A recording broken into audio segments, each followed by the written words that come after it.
The first trailer for Black Widow, the solo vehicle for the heroic Avenger, is finally here, and it is pretty spectacular. There's plenty to unpack in the spot, but with all of the insane action, there are a few details that you may have missed. Fortunately, we're pretty good at spotting those. The trailer opens on a panoramic view of a city, one which might not be immediately familiar to American eyes. That statue in the center of the shot is pretty distinctive, however, and if you already have a gut feeling as to what this setting might be, let us go ahead and confirm it for you. That installation is called the Liberty Statue, and it watches over the great Hungarian capital of Budapest. Now, a few of you may be asking, so what? For the rest of you, we'll give you a second to pick your jaws up off the floor. You'll recall that during the absolute mayhem that was the Battle of New York in 2012's The Avengers, Natasha Romanoff and Clint Barton had a humorous exchange while they were smack dab in the middle of shooting and arrowing the heck out of the invading Chitauri hordes. Just like Budapest all over again! You and I remember Budapest very differently. It seems highly unlikely that this would be a mere coincidence. It's also worth noting that after this shot dissolves to a montage of previous Marvel films, with Romanoff's voiceover wistfully recapping the road to her family and the Avengers. The first recognizable character we see is Barton. Will Hawkeye join in on the action in Black Widow? We feel pretty safe in guessing that he will. After a very widowy Marvel Studios card, we see Romanoff arriving at Budapest train station, followed by a shot of what appears to be a convoy of military vehicles headed to an unknown location. We then briefly see who is leading that convoy, General Thaddeus Thunderbolt Ross, who is not the biggest fan of the Avengers. You'll recall that during Civil War, Romanoff was on the pro-registration team led by Iron Man. However, during the enormous brawl at a German airport, she had a slight change of heart, allowing Captain America and Bucky Barnes to escape, while the rest of Cap's anti-registration team was captured and hauled off to the Raft super prison. Romanoff's role in helping them skedaddle would not have been lost on Ross, who almost certainly has designs on making sure she ends up cooling her heels in the raft as well. Of course, we know that she eventually joins Rogers and Sam Wilson on the run, ending up in Scotland, where we catch up with the trio during the first act of Avengers Infinity War.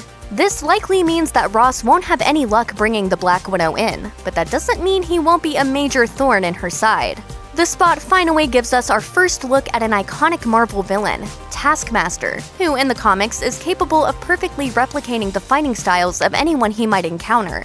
The baddie's super muscle memory also allows him to use any weapon after observing its use just once. And you will notice that in the Black Widow trailer, he's using a weapon that we've only ever seen one MCU character employ before. A character who just happens to have very close ties to Romanoff. We suppose this could be a coincidence or a mere aesthetic choice, but we do find it a bit odd that Taskmaster would be channeling Barton in his first appearance in the trailer. We'd also like to point out that we're using the descriptor he because Taskmaster is male in the comics, but it's not at all clear that this is the case here. The actor portraying the villain hasn't been disclosed, and it stands to reason that this is a detail that Marvel has been keeping under lock and key for a reason. The Taskmaster of the MCU could very well be female, and could in fact even be one of Romanoff's family.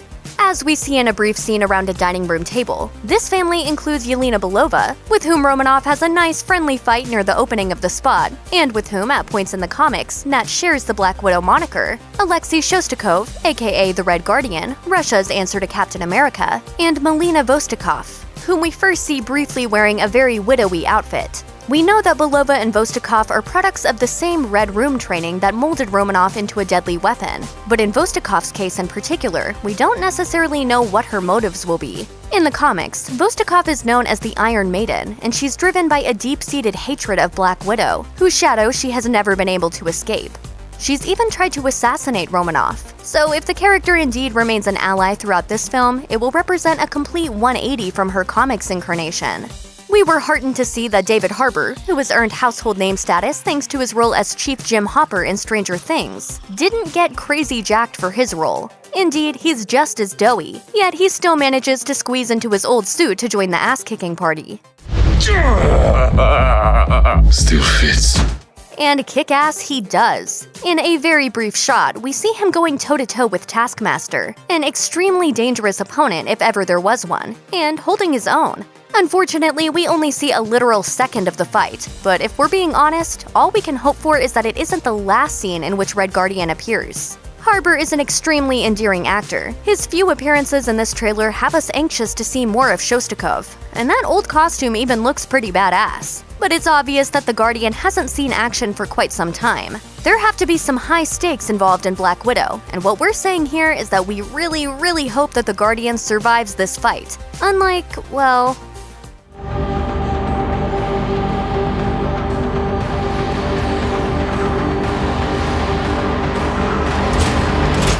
check out one of our newest videos right here. Plus, even more Looper videos about your favorite stuff are coming soon. Subscribe to our YouTube channel and hit the bell so you don't miss a single one.